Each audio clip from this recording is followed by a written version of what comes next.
tout ce que j'ai comme courrier, ça n'a rien donné. Hein. Et je crois que dans certains pays, on a mobilisé les marabouts, les charlatans, les fétiches pour comprendre l'albinos noir, mais apparemment, les gens n'ont pas compris. Et je crois que, vous savez, Ibrahim Traoré est devenu le maître des énigmes, parce que le terme albinos noir auquel nous peinons à trouver un sens, c'est que ça doit être quelque chose disons, de costaud. Puisque lui, il a dit albinos noir, on peut prendre ça comme une plaisanterie. Albinos et noir, ben, l'albinos, tout le monde sait que l'albinos, c'est d'abord le noir naît albinos, c'est noir. Et quand il naît albinos, il n'est plus noir. Alors comment on peut être albinos et noir? Tu disais que c'était une équation à deux inconnus. Non, c'est une seule inconnue. Le noir, on le connaît, mais c'est l'albinos qu'on ne connaît pas. Voilà l'équation, c'est que albinos inconnu et noir connu. Qu'est-ce qu'on fait? Il faut s'adresser peut-être aux meilleurs mathématiciens. Ils nous expliqueront comment cela se résout comme problème. Donc, albinos noir, nous n'avons rien compris et nous cherchons. Nous croyons l'assurance avec laquelle le président Ibrahim Traoré a annoncé l'arrivée de cet albinos noir. C'est comme si on annonçait le retour du Messie, l'arrivée du Messie, celui par qui tout va changer. Alors que toi et moi, on prend ça peut-être pour un jeu de mots, mais je vois que l'albinos noir sème une panique générale chez les ennemis du Burkina. C'est là que je me dis, mais peut-être eux, ils ont compris de quoi il s'agit. Sinon, ben, albinos noir, pourquoi j'en ferais une histoire? Mais si ça sème la panique, jusqu'à des interdits soient proclamés sur l'utilisation du terme, ben, tu comprends que des gens ont compris ce que c'est que l'albinos noir. Et ça ne réserve absolument rien de bon pour eux. Oui, vous faites allusion à la sortie du procureur de la République de la Côte d'Ivoire qui interdit utilisation ou commentaire de ce concept albinos noir parce que selon lui, le concept est stigmatisant pour les albinos. Mais ce n'est pas une insulte pour un albinos qu'on disait. D'abord, l'albinos rêve d'être noir comme ses frères et sœurs. Alors dire albinos noir, en quoi on le stigmatise? Être noir n'est pas une insulte pour un albinos. Est-ce que tu comprends? Et là, il n'a qu'à dire qu'on stigmatise les noirs, parce que c'est les noirs qui ne veulent pas être albinos. Mais l'albinos souhaiterait être noir comme ses frères, parce qu'ils naissent, même père, même mère, mais voilà, il y a un qui est albinos. Et il se demande, mais pourquoi moi et pourquoi pas les autres? Donc, cette affaire-là, tu sais, ils ont leur raison. Moi, je ne veux pas spéculer sur... je ne crois pas que le mot albinos noir, si c'est vrai que cela stigmatise, que ce soit seulement dans un pays donné, que cette stigmatisation soit dénoncée. Nous aussi au Togo, on aurait pu dénoncer la stigmatisation. On a des albinos au Togo. Heureusement, dans nos pays ici, les albinos n'ont aucun problème comparé à d'autres pays où les gens prennent les albinos comme leur poulet pour faire leur sacrifice humain.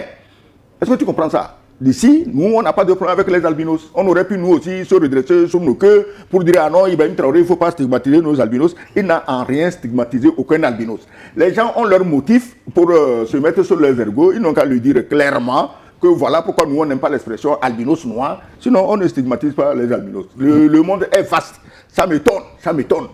Il y a partout des organisations de défense des droits de l'homme, de ceci. Aucune de ces organisations n'a hurlé au scandale que le président du Faso dise albinos noir. Pourquoi un pays comme un autre où on a tous les problèmes que nous tous nous avons, on ne va pas stigmatiser quelqu'un, on a des problèmes de droits de l'homme, on a des problèmes de ceci. Pourquoi c'est lui qui se met maintenant à dénoncer une stigmatisation? Stigmatisation de qui? C'est lui qui fait maintenant la stigmatisation contre les albinos noirs parce que personne n'avait pris ce terme négativement. Sauf les ennemis du Burkina qui tremblent devant le terme et c'est à eux de nous expliquer pourquoi ils tremblent.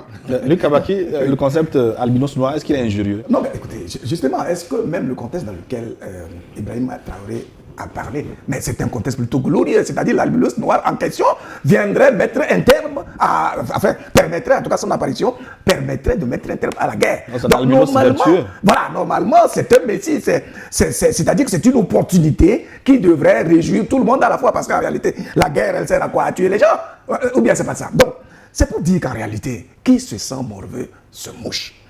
Dans un contexte comme celui-là, lorsque un procureur de la République sort pour commencer à s'agiter et à s'attaquer à ceux qui récupèrent ce terme d'albinos noir, sans pour autant attaquer l'auteur lui-même. Donc, ça dit que c'est le président de la République qui, au cours d'une interview adressée à son peuple, dit: écoutez, ne perdez pas l'espoir, je vous promets ceci, il y aura bientôt l'apparition d'un albinos noir qui permettra de mettre un terme à la guerre. Il parle à son peuple. Mais pourquoi donc autant d'agitation? Au point où un homme garant de la loi, qui est chargé d'observer, de travailler pour la régulation de la quiétude ou de la paix sociale, s'insurge contre un terme qui a été utilisé par un homme d'État. et s'attaque justement à ceux qui utilisent ce terme pour s'interroger justement sur la nature et l'identité justement de cet albinos qui permettrait d'apporter la bonne nouvelle au peuple du Sahel. C'est quand même curieux et extraordinaire et j'ai l'impression que c'est le subconscient justement de ces gens-là qui est en train de se manifester, de se révéler. Parce que s'ils ont compris justement le sens de cette question d'albinos noir, ils ne peuvent pas le révéler non plus parce qu'en fait, ça veut dire qu'ils se savent concernés justement par ce concept d'albinos noir. Mais en tout état de cause, je salue encore une fois le charisme d'Ibrahim Traoré. Vous savez, en art oratoire, il est bien aussi de créer certains nœuds et qui font que les gens s'interrogent. Les gens n'arrivent pas à vous saisir automatiquement et totalement. De sorte qu'il y ait quand même une forme de mythe autour de la personne. Et en cela, je pense que Ibrahim Traoré réussit parfaitement de créer l'impasse dans l'esprit de beaucoup de gens, des agitateurs, de surtout ceux qui conspirent contre son peuple. Ils se disent, sûrement que ce monsieur a dû mettre le pied sur quelque chose. Il risque de nous surprendre désagréablement par justement cette façon fertile et féconde justement d'entreprendre et d'initier pour nous vaincre. Voilà. C'est vrai que il a quand même bien surpris agréablement en créant ce concept. J'avais jamais entendu parler d'albinos noirs auparavant. Mais donc cette sortie du procureur de la République en Côte d'Ivoire, ça vous offre finalement une piste. Puisque du monde entier, c'est... Non, écoute Gilles, quand le capitaine Traoré a parlé, je me dis, mais le type là, hein, il a le sens de la formule, voilà, il a beaucoup d'imagination, il a beaucoup d'humour. J'ai mis ça sur le dos de tout ça. C'est plutôt la réaction du procureur de la République à Abidjan qui m'a dit, mais tiens, c'est une affaire sérieuse. Ibrahim Traoré en parlant n'avait pas visé Abidjan, il parlait comme il a dit, il parlait à son peuple.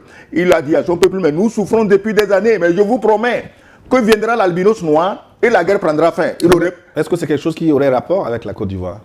Mais pourquoi ça aurait rapport? Est-ce que c'est la Côte d'Ivoire qui fait la guerre contre le Burkina? Non, puisque le procureur a réagi interdisant... Non, je dis, à ma connaissance, laissons de côté les rumeurs. À ma connaissance, la Côte d'Ivoire n'a jamais déclaré la guerre contre le Burkina. Alors, maintenant, peut-être ils avaient ça en projet. C'est ça, et même si c'était le cas, ce n'est pas au procureur de réagir. Voilà. Parce que les procureurs ne font pas la guerre. Hein? On sait qui, en cas de crainte d'une guerre, qui est habilité à prendre la parole. Ce n'est pas un procureur. Donc, à ma connaissance, le Burkina, la Côte d'Ivoire ne fait pas la guerre contre le Burkina. Et si on promet la fin de la guerre au Burkina, je ne sais pas pourquoi ça toucherait la Côte d'Ivoire. C'est ça le problème. C'est ça. Les Burkinabés souffrent. On refuse de les aider. On soutient les terroristes. On mobilise même des armées pour aller combattre des gouvernements qui luttent contre ces terroristes.